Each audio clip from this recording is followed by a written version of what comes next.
Bienvenidos una vez más a nuestro noticiario semanal de HM Televisión. Este domingo 22 de octubre se celebró la fiesta de San Juan Pablo II y recientemente, el pasado día 16, se cumplieron 45 años de su elección como Papa. En este tiempo, el santo polaco está recibiendo numerosas calumnias y ataques que intentan desacreditar su vida y obra. En su defensa ha salido el cardenal Stanislaw Dziwisz, su fiel secretario durante el pontificado, en una entrevista con Radio Vaticano, que también reivindica su legado. En su opinión, las enseñanzas de San Juan Pablo II pueden inspirar a los jóvenes. Él sigue hablando. Basta con venir a la Basílica de San Pedro en el Vaticano y ver a la gente sumergida en la oración ante su sepulcro. Basta con entrar en el santuario de Juan Pablo II de Cracovia, en las iglesias de Wadowice y Calvaria, en todos esos lugares que llevan sus huellas. La gente aún le escucha, quiere buscar su cercanía espiritual, afirmaba.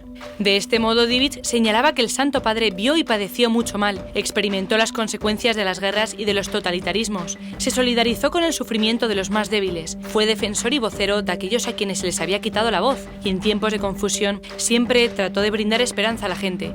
Fue testigo del amor de Cristo y de la fuerza del Evangelio, inalterables a pesar de las vicisitudes del mundo, y creo que su llamado, no tengan miedo de abrir la puerta a Cristo, hoy resonaría poderosamente con contundencia. El secretario de San Juan Pablo II afirmó que cuanto más tiempo pasa, más fuerte es el resplandor de la sabiduría insustituible de su legado, y más viva es la inspiración que brota de él. Esto se aplica incluso, o quizás en especial, a aquellas cuestiones por las que en la actualidad diversos sectores intentan criticar al Santo Padre, como por ejemplo la cuestión de la protección de los menores en la Iglesia. Muchos intentan callar o falsear los hechos de que Juan Pablo II, quien inició el difícil proceso de depurar a la Iglesia de los delitos que afectaban a niños inocentes. Este proceso está siendo continuado por sus sucesores, pero fue el Papa polaco el primero en pronunciarse de manera tan rotunda y firme contra el callamiento de estas dolorosas cuestiones, señaló. También subrayó que San Juan Pablo II, como gran apóstol de la Divina Misericordia, sentó las bases teológicas y existenciales del camino por el que el Papa Francisco conduce hoy a la Iglesia, el camino de la misericordia, de la reverencia ante la miseria humana, para la cual el amor infinito de Dios es el único remedio. El arzobispo emérito de Cracovia consideró que las enseñanzas de Juan Pablo II y su estilo de vida pueden seguir inspirando a los jóvenes. No tengo ninguna duda al respecto, es más, esta convicción se ve confirmada por varias generaciones de jóvenes que fueron conducidos a Jesús por Juan Pablo II. Millones de personas siguen reuniéndose en la Jornada Mundial de la Juventud, contradiciendo la tesis del declive de la Iglesia y de la indiferencia de los jóvenes respecto a las cuestiones de fe. Remontándose al 16 de octubre de 1978, el cardenal Dziwisz recordó que poco después de su elección, Juan Pablo II quiso verle. Cuando apareció la fumata blanca, mi corazón tembló, agarrado por una premonición poderosa. Cuando oí el nombre de Carolum, desde el balcón de la Basílica de San Pedro, lo supe todo. Desde entonces han pasado 45 años en los que han sucedido muchas cosas, pero aquel momento ha quedado grabado en mi corazón para siempre. Me sentí orgulloso y feliz, afirmó. Comenzaremos con las noticias de interés internacional. Estados Unidos, políticos convocan acto para celebrar los verdaderos derechos humanos. Palestina, los muertos en Gaza superan los 5.000. Argentina, Mamantula será la primera santa argentina. Pasaremos después a las noticias nacionales. Propuesta alternativa a Halloween. PSOE y Sumar pactan continuar con sus planes sobre el Valle de los Caídos. Juego familiar y catequético, Disciple. Primera traducción al castellano de Jeremías, obra de teatro de San Juan Pablo II. Y por último, comentaremos algunas de las noticias más destacadas de la Santa Sede. Fallece la mejor amiga de San Juan Pablo II. Se publica la Carta al Pueblo de Dios. Audiencia general sobre la vida de San Cirilo y Metodio. Políticos pro vida y pro familia celebrarán un acto con motivo de los 75 años de la Declaración Universal de Derechos Humanos, en el que se reivindicará su vigencia frente a supuestos nuevos derechos. La Red Política por los Valores ha confirmado ya la presencia en Nueva York de más de un centenar de políticos procedentes de América, Europa y Asia, los días 16 y 17 de noviembre. Bajo el lema Afirmar los derechos universales, Uniendo culturas por la vida, la familia y las libertades, los políticos asistirán a la quinta cumbre transatlántica organizada por la Red Política por los Valores, en la que también se espera la presencia de importantes líderes cívicos.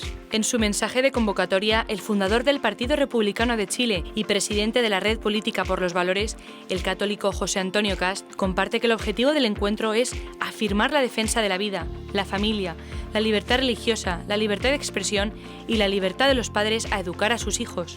Por su parte, la directora ejecutiva de la Red Política por los Valores, la española Lola Velarde, asegura que la conmemoración de estos 75 años representa una magnífica oportunidad para reunir a altos funcionarios gubernamentales, legisladores y articuladores políticos y cívicos de todo el mundo dispuestos a renovar su compromiso con los derechos humanos consagrados en ese documento.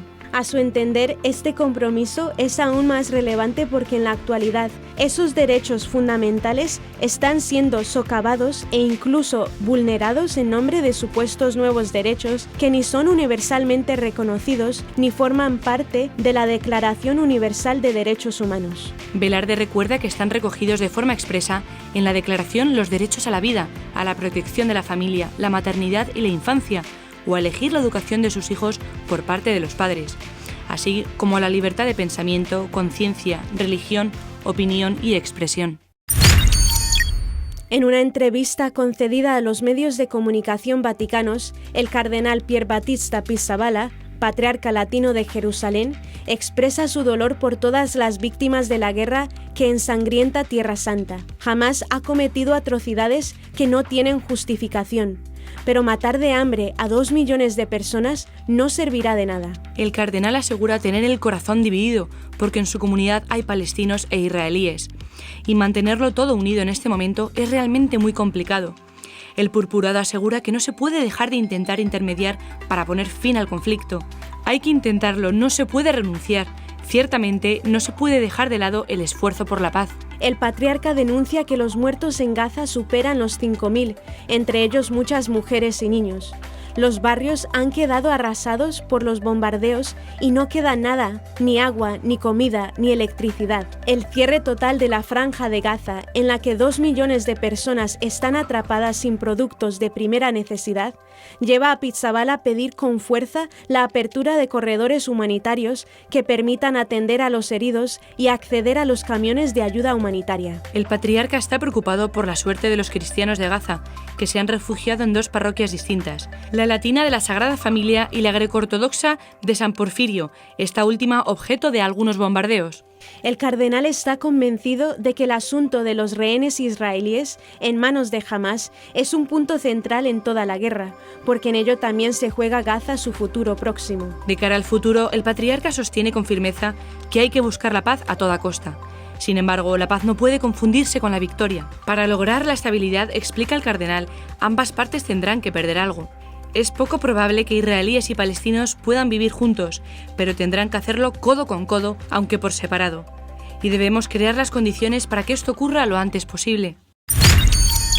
La Iglesia en Argentina vive momentos históricos y de inmensa alegría al conocerse que la beata María Antonia de Paz y Figueroa, conocida como Mamá Antula, será la primera santa del país. Así lo manifestaron distintas personalidades del mundo eclesial y político este martes a través de las redes sociales, cuando se supo que el Papa Francisco había autorizado al Dicasterio para las Causas de los Santos promulgar el decreto que reconoce un milagro atribuido a la intercesión de la beata, nacida en la provincia argentina de Santiago del Estero. Una de las primeras reacciones fue la del gobernador de Santiago del Estero, Gerardo Zamora, quien exclamó «inmensa alegría» al compartir la noticia. Su vicegobernador Carlos Silva Neder aseguró que se trata de un día histórico y añadió «Quiero expresar mi inmensa alegría y orgullo de que la primera santa del país sea santiagüeña, nuestra mamá Antula». El milagro que ha dado paso a su canonización fue la supervivencia milagrosa del señor Claudio Perusini, nacido en 1959,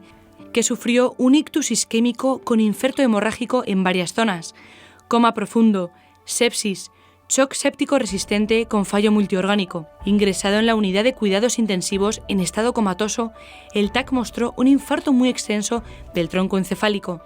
El pronóstico fue muy negativo, con muy pocas posibilidades de volver a la vida normal debido a las lesiones cerebrales irreparables. Al cabo de unos días mostró una notable mejoría y tras unos meses de fisioterapia era independiente, autónomo en su vida diaria, realizando tareas manuales normales. Todos los familiares y amigos del enfermo rezaron pidiendo la intercesión de la beata María Antonia de San José, comúnmente llamada Madre Antula o Mamá Antula. 7 personas que no eran amigos ni familiares también rezaron por la salud del enfermo pidiendo la intercesión de la beata Madre Antula. María Antonia de Paz y Figueroa, Mamá Antula, nació en 1730 en Santiago del Estero, en el seno de una ilustre familia de conquistadores y gobernantes.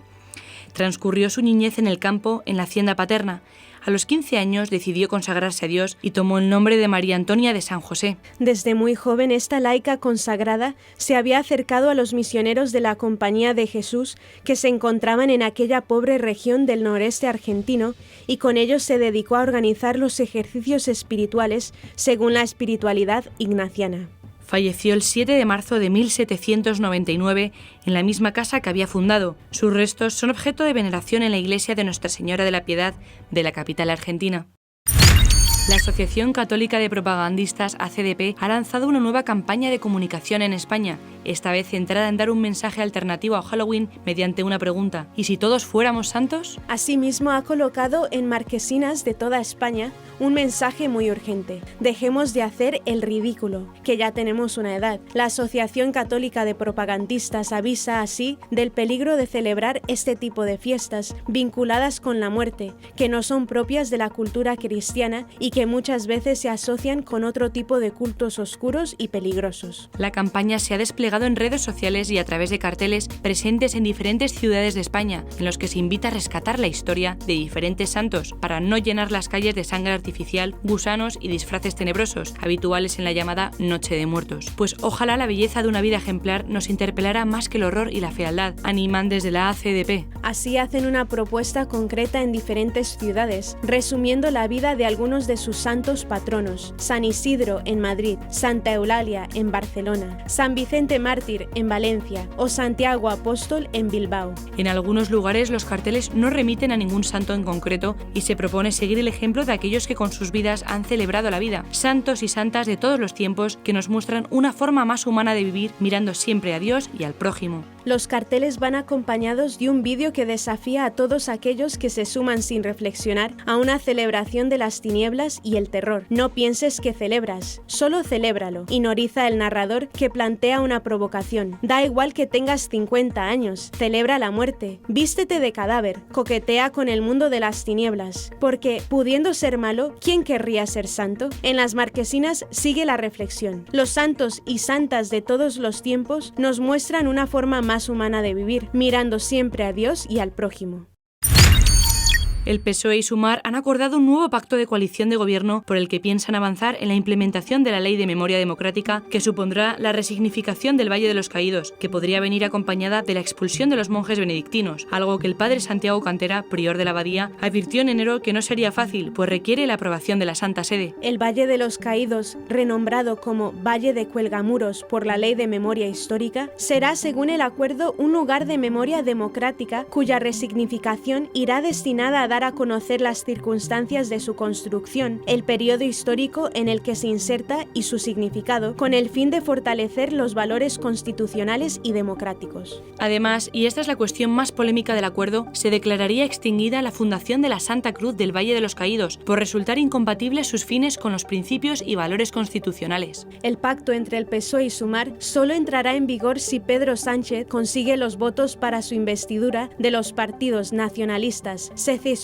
golpistas y, en el caso de Bildu, proetarra. El prior del Valle de los Caídos, Santiago Cantera, indicó en enero que ellos están allí por un convenio firmado por dos partes. Este convenio, según recordó el prior, fue firmado entre la Fundación de la Santa Cruz del Valle de los Caídos y la Abadía de Silos, a la cual subroga la personalidad jurídica la Abadía de la Santa Cruz del Valle de los Caídos, desde el momento que nace. Es decir, tendría que hacerse un nuevo convenio con nosotros. Aunque esto lo asuma patrimonio del Estado y ya no patrimonio nacional, el convenio lo tiene que asumir. Solo cabe negociar un nuevo convenio. año, subrayó el prior. Además señaló que al ser la abadía de derecho pontificio, nace en 1958 por un decreto del Papa Pío XII. Un Estado no podría romper el convenio unilateralmente, sino que haría falta la aprobación escrita y firmada desde la Santa Sede. Además añadió que tienen una serie de derechos y que el cumplimiento de esos derechos los va a heredar la institución que suceda a la fundación de la Santa Cruz. Eso hace que jurídicamente no sea una cuestión fácil la de expulsarnos, y mediáticamente sería desastroso. Esa imagen internacionalmente hundiría a un gobierno, ha valorado.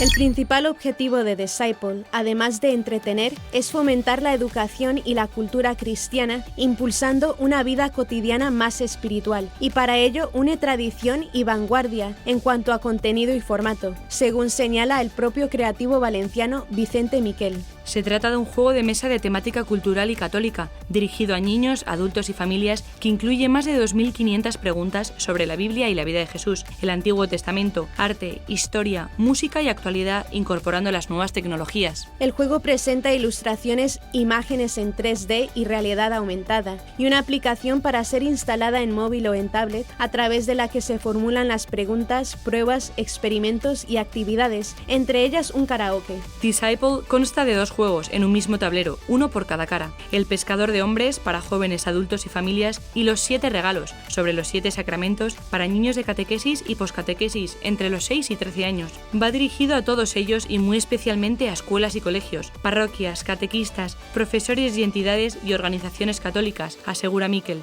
La idea surgió precisamente para ayudar tanto a los catequistas como a los profesores de religión en los colegios, en la formación y en la educación católica, y a nivel familiar para reforzar la formación religiosa de los niños y jóvenes cuando terminan la catequesis de comunión o confirmación, así como transmitir valores y principios de forma lúdica y entretenida. El juego, relacionado al 100% con la temática católica, incluye muchas preguntas de cultura, ya que el 80% de la cultura europea está relacionada con el cristianismo, según Miquel, que indica que Disciple permite así enriquecernos desde el punto de vista cultural mientras transmitimos valores católicos con un lenguaje actual.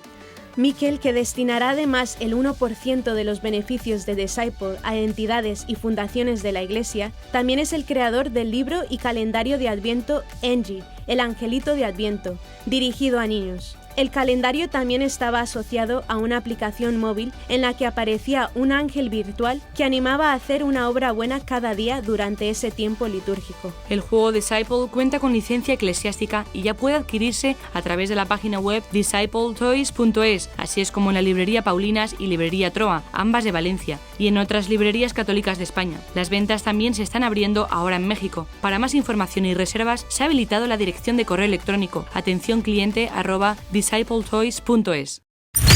La primera traducción al castellano de una de las obras de teatro escritas por San Juan Pablo II en su juventud nos aporta nueva información de cómo era el Papa polaco en sus primeros años de vida, un joven preocupado por despolonización de su país a manos de los alemanes y temprano conocedor de la obra de San Juan de la Cruz que nunca dejaría de influirle. Esto último es una de las grandes aportaciones de la edición traducida al castellano de Jeremías, drama nacional en 3 partes. Editorial Didascalos. La obra ha sido presentada esta semana en la Universitat Abat Oliba, CEU de Barcelona, con motivo de la festividad de San Juan Pablo II, patrono de su Facultad de Comunicación, Educación y Humanidades. Tal como lo ha explicado la editora Carmen Álvarez, los biógrafos de San Juan Pablo II siempre habían datado en 1941 el momento en el que Karol Wojtyła entra en contacto con los místicos españoles. Atribuyen esta primera toma de contacto a la influencia de un laico, el sastre Tyranowski. Sin embargo, el análisis crítico de Jeremías, escrita en 1940,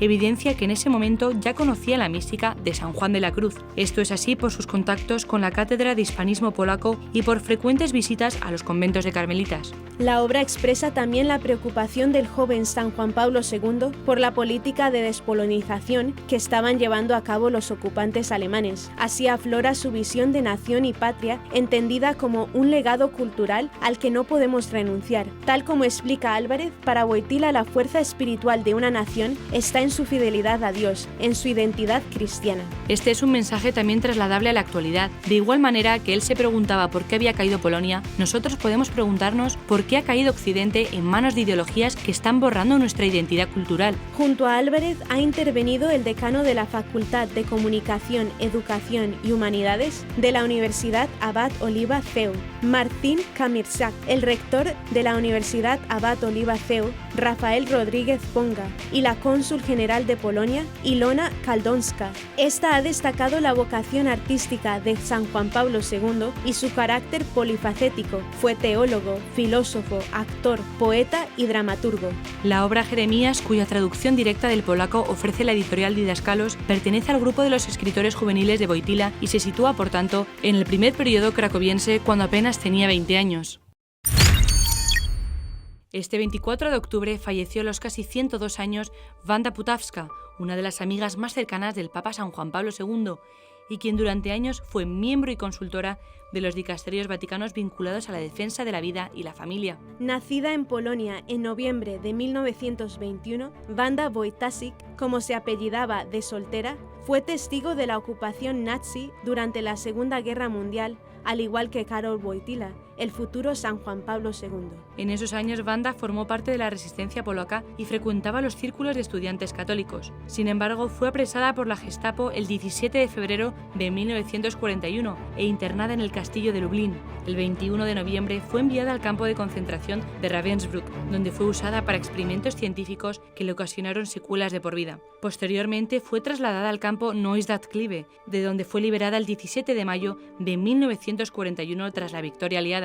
Los sufrimientos que padeció en el campo de Ravensbrück los describió en su libro Y tengo miedo de mis sueños. Según indica la edición polaca de Vatican News, la amistad con el padre Karol Wojtyła nació en 1950 y desde entonces colaboró con él, una asistencia que se prolongó durante el pontificado de San Juan Pablo II.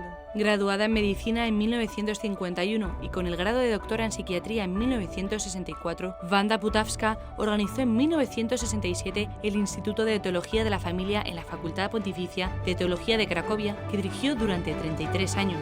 Asimismo, durante el papado de San Juan Pablo II, fue nombrada miembro del Pontífico Consejo para la Familia y de la Pontificia Academia para la Vida, así como consultora del Pontificio Consejo para los Operadores Sanitarios.